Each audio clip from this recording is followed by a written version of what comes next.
Hello, Pisces risings. It's Mandy Ray of Ecstatic Astrology here for your full moon and Sagittarius report for June 3rd, and the upcoming month ahead is what I've been doing today. All right, so this full moon is in your 10th house of career achievement, social reputation, recognition. It is like, hey, I want to be recognized. I want my career to be booming, right?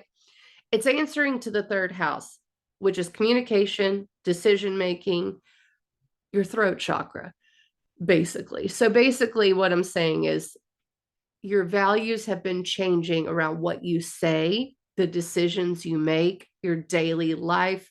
Short trips also factor into the third house. Siblings factor into the third house.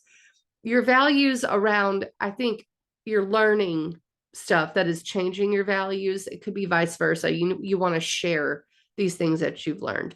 The full moon in Sagittarius is like, hey, launch the thing. Go ahead and launch your YouTube channel that's telling people, teaching people how to crochet, whatever the case may be, wherever your values lie. It's like, hey, speak up and say something. You're here to guide people. Now, the thing is, Monday, Venus moves into Leo. That is your sixth house of health, daily life, and work. And so there is going to be that maybe feeling like you want to get to work.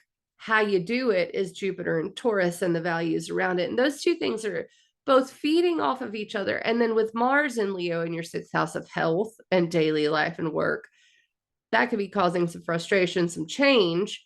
And that's going to come up all summer, really. Venus will retrograde in your sixth house of home, health and daily life and routine. And there will be a reevaluation of how you're doing things. So imagine, let's just go with the theme of launch your YouTube channel, teaching people things so that you can make more money, because that's also a Jupiter and Taurus thing. Venus moves into Leo and you find yourself doing a lot of work on it. Is this right? Is this what I want to do? And then maybe you reevaluate how you're doing that work. Okay, the other thing is Saturn is in your first house of identity and self.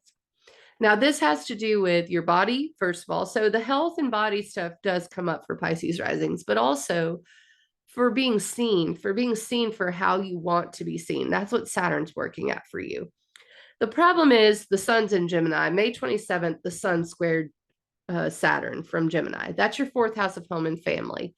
There can be obstacles to working on your own identity from home and family. Maybe something, the pipe burst and you couldn't go out and network like you wanted to, or you couldn't go get your hair done.